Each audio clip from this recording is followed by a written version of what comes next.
안녕하세요. 오늘은 얼마 전 저에게 일어났던 사고와 배달용 전기자전거 구입 시 확인해야 될 부분에 대해서 얘기해 보려고 합니다. 배경 영상은 수리 후 첫 배달을 시작한 8월 26일 토요일 11시 자전거 배달 영상입니다. 8월 14일 저녁 배달 중 저에게 황당한 일이 벌어졌습니다. 어느 때처럼 신나게 전기자전거로 배달 중이었습니다. 그런데 갑자기 프레임이 절단된 일이 벌어졌습니다. 어떠한 충격으로 파절이 된 게 아니고 주행 중에 툭 부러졌습니다. 예전에 전기자전거 프레임 절단 사례를 본 적이 있었는데 그게 저한테 일어날 줄은 몰랐습니다. 절단 부위는 프레임 용접 부위였습니다. 원인은 정확히 알 수 없지만 용접 부위가 부실했거나 자전거 운행 중 누적된 충격으로 인해 크랙이 생겼을 거라고 추측됩니다. 접이식 자전거에서 종종 나타나는 사고인 것 같습니다. 그나마 다행인 것은 제가 자전거 도로에서 운행 중 일어난 사고였고 넘어지지 않고 아무렇지 않게 두 발 착지를 했습니다. 다행히 몸에는 작은 상처도 나지 않았습니다. 마음에만 큰 상처가 남았습니다. 갑작스럽게 벌어진 일에 한동안 그 자리에서 많은 생각을 했습니다. 만약 일반 도로에서 그런 일이 일어났다면 생각만 해도 아찔합니다.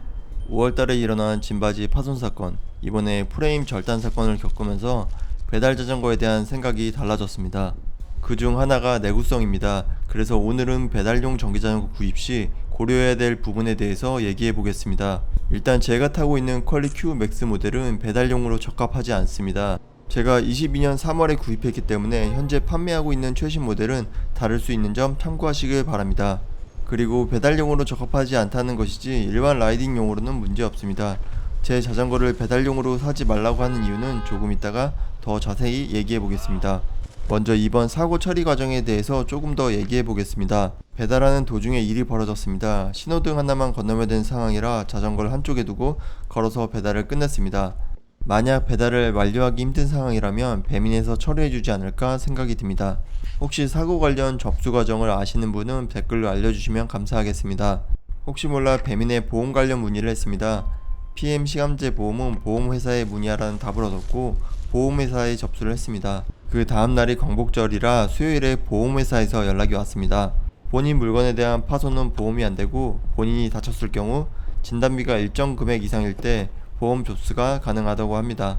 다른 사람과 사고가 나지 않더라도 혼자 넘어져서 다쳐도 보험 접수가 가능하다고 하니까 여러분도 혹시 배달 중 다쳤을 때 한번 문의해 보시면 좋을 것 같습니다. 프레임 절단 문제는 대리점보다는 퀄리 본사에 문의하는 게 나을 것 같아 광복절이 지나고 수요일에 문의를 했습니다. 결론부터 얘기하자면 퀄리 본사의 응대는 제가 느끼기엔 좋았습니다. 특별히 기대를 안 한 상태여서 그런지도 모르겠습니다. 그리고 이건 장단점이 될 수 있는데 문의를 할 수 있는 방법이 카카오톡 채널밖에 없었습니다. 유선상으로 문의할 수 없었습니다. 카카오톡 채널로 문의하면 바로바로 응답은 안 되었지만 응답은 꼭 해주었습니다. 그리고 사진 첨부가 가능한 건 장점인 것 같습니다. 프레임 절단은 문의하니까 일단 몸은 괜찮은지 안부를 물어봐 주었습니다. 이 한마디가 어쩌면 제 기분을 풀어주었는지도 모르겠습니다. 구매 내역 또는 영수증을 확인한 후 프레임을 교체해준다는 답변을 얻었습니다. 다른 회사에서도 프레임 교체를 해줬다는 것을 보았기 때문에 어느 정도 예상하고 있었습니다. 제가 있는 지역을 확인 후 용달을 보내준다고 했습니다. 문의하고 그날 오후에 용달로 자전거를 보냈습니다. 그 다음 주 8월 22일 화요일 군포에 있는 본사에 방문해서 자전거를 찾아왔습니다. 그날부터 한 주 동안 비 소식이 있었기 때문에 빨리 자전거를 찾아와야 했었습니다. 10시에 본사에 방문했고 수리한 기사님께 궁금한 점도 있었지만 그 기사님이 아직 출근 전이라 자전거만 픽업해 왔습니다. 프레임은 기존 프레임에서 보완된 모델인지 약간 다른 형태를 가졌습니다. 따로 얘기하지 않았는데 프레임 외에도 추가적으로 핸들봉을 교체해 주셨고 기존에 수리가 필요했던 오른쪽 브레이크 손잡이, 뒤쪽 로터도 말없이 무상으로 교체해 주었습니다. 다행히 AS와 교체는 깔끔하게 이루어졌습니다. 하지만 또 일어날지 모르는 불안감은 지울 수 없습니다. 제가 전문가는 아니지만 경험을 토대로 배달용 전기자전거를 구입할 때 고려해야 될 부분에 대해서 얘기해 보겠습니다. 오늘 이야기의 초점은 어떤 자전거가 좋다 안 좋다가 아닙니다. 전기자전거를 구입할 계획이라면 참고되었으면 좋겠고 이미 이런 자전거를 가지고 있다면 미리 확인하고 보완하면서 사고를 예방하거나 대처할 수 있도록 하는 게 목적입니다. 전체적인 전기자전거의 성능보다는 배달용으로 눈여겨봐야 될 몇 가지 부분에 초점을 맞췄습니다. 그럼 이야기를 시작해 보겠습니다. 첫 번째 배터리입니다. 전기자전거뿐만 아니라 전기 스쿠터, 전동 킥보드 등등 전기로 된 운송수단은 배터리가 핵심입니다. 자신의 배달 시간, 타는 방식을 생각해서 배터리를 구매해야 합니다. 타는 방식, 속도에 따라 배터리 소모량도 다르기 때문에 자전거의 최대 가능한 배터리 용량도 체크해 보셨으면 좋겠습니다. 처음부터 최대치를 사지 않더라도 구매 후 추가적으로 어느 정도까지 장착이 가능한지 알아두는 게 좋습니다. 배터리 용량이 무조건 크다고 좋은 건 아닙니다. 클수록 무게가 많이 나가기 때문에 자전거에 무리가 갈 수도 있습니다. 한 번에 쭉 탈 건지 점심 저녁 나눠서 중간에 충전할 건지 등등 구매 후 추가적으로 배터리 구매를 할 수 있기 때문에 그 부분도 고려하시는 게 좋습니다. 파스 위주 또는 스로틀 위주 주행 방식에 따라 배터리 소모도 다릅니다. 속도, 출력이 높은 만큼 배터리 소모도 빠르겠죠? 배터리 충전이 생각보다 빠르지 않기 때문에 중간에 충전을 생각하신다면 고속 충전기도 고려해 보시는 게 좋습니다. 아니면 두 개를 구매 후 한 개는 사용하고 한 개는 충전해 두는 방식도 있습니다.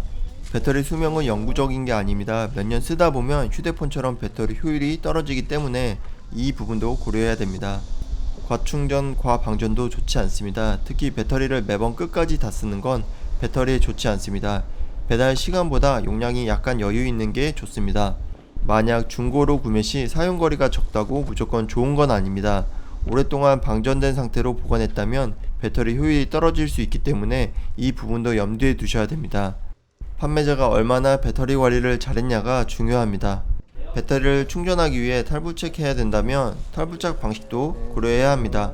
배달통 설치 후에 배터리 탈부착이 용이한지 확인해야 합니다. 두 번째, 짐바지 최대 적재 하중입니다. 제 자전거를 배달용으로 사지 말라고 하는 가장 큰 이유입니다. 제가 타고 있는 22년식 퀄리 Q 맥스는 판매를 안 하고 있기 때문에 구입하실 수도 없을 겁니다. 최대 적재 하중이 15kg입니다.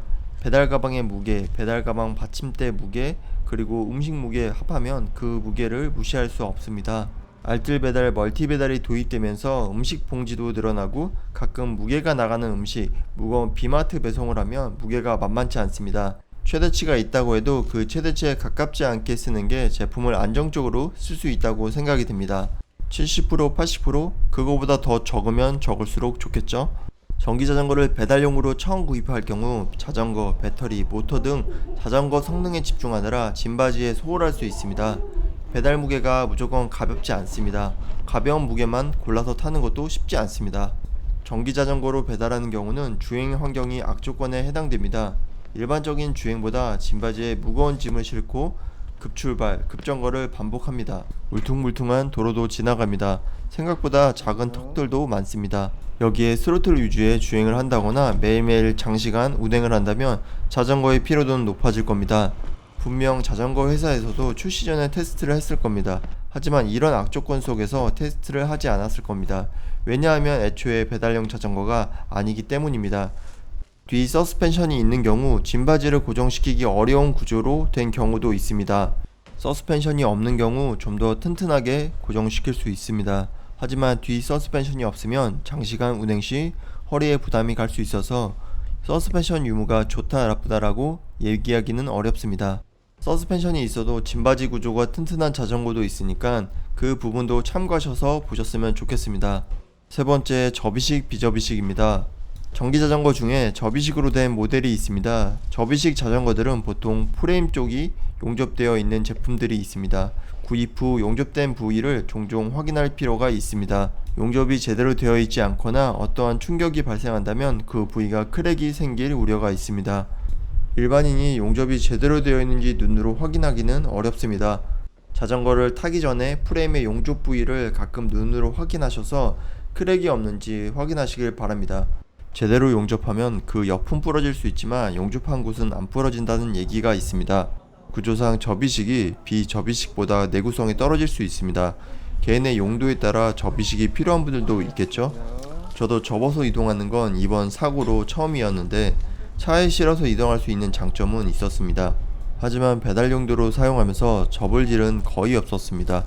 좋은 건지 모르겠지만 AS 맡기러 가기에는 좋았습니다. 전체적인 자전거 성능보다는 배달용 전기자전거 구입 시 놓칠 수 있는 부분에 대해서 얘기해 보았습니다. 제가 올해 3월쯤에 보조 배터리를 추가 구매하면서부터 기존 파스 방식에서 풀 스로틀로 주행 방식을 바꿨습니다. 파스에서 풀 스로틀로 바꾸니까 평균 속도가 올라갔습니다. 속도가 올라가고 배달통, 음식 무게도 올라가다 보니까 아무래도 자전거 자체에 무리가 간 것 같습니다. 원래는 배터리 용량 때문에 점심 3-4시간, 저녁 4시간 나눠서 타던 것도 용량이 늘어나면서 8시간 연속 주행하는 날도 생기면서 좀 더 무리가 가지 않았을까 싶습니다. 하지만 언젠가는 일어날 일이었습니다. 큰 사고로 이어지지 않은 것이 다행입니다. 현재 제가 할 수 있는 건 문제가 될 여지가 있는 부분들을 잘 확인하고 보완하는 방법을 찾는 겁니다. 제 자전거는 뒤 서스펜션이 있어서 짐바지도 앞뒤로 움직임이 있습니다. 흙바지와 짐바지가 나사로 고정되어 있는데 앞뒤 움직임이 있어서 그런지 어느 정도 운행을 많이 하면 나사 풀림 현상이 있습니다. 그래서 가끔 확인이 필요합니다. 나사 풀림 현상을 방지할 수 있는 록타이트 제품도 있다고 하니까 기회가 되면 이것도 시도해 봐야겠습니다. 여기서 문제는 나사를 조이는 부분 방향이 타이어 쪽에 있습니다. 흙바지와 짐바지를 분해한 뒤 나사를 조여야 하는 불편함이 있습니다. 짐바지를 분해하려면 배달통도 다시 짐바지랑 분리해야 됩니다. 번거로운 부분이 있어서 쉽게 하기에는 좀 불편함이 있습니다. 용접 부위는 운행 시작 전에 한 번씩 확인해보고 시작하려고 합니다. 전기자전거가 비싸 보이지만 배터리, 컨트롤러, 모터 등 전동에 관련된 부품을 제외하면 나머지 자전거 자체 부품 가격이 비싼 편이 아닙니다. 배달용으로 전기자전거를 처음 구매 시 너무 속도, 출력 등 겉으로 보이는 부분만 눈에 들어올 수 있습니다. 프레임, 짐바지의 내구성은 당장 보이지 않습니다. 속도가 빨라질수록 자전거에 전해지는 하중이 높아질수록 내구성은 달라질 겁니다. 다른 회사 포함 프레임 절단이 일어나는 시기가 보통 2년 주기로 나타났습니다.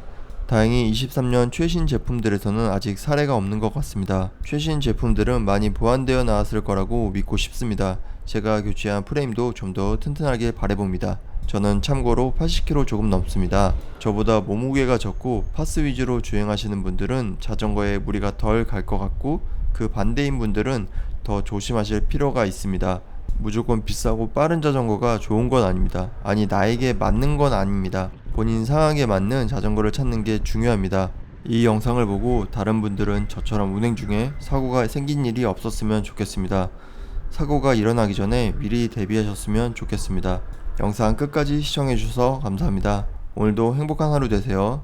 안녕.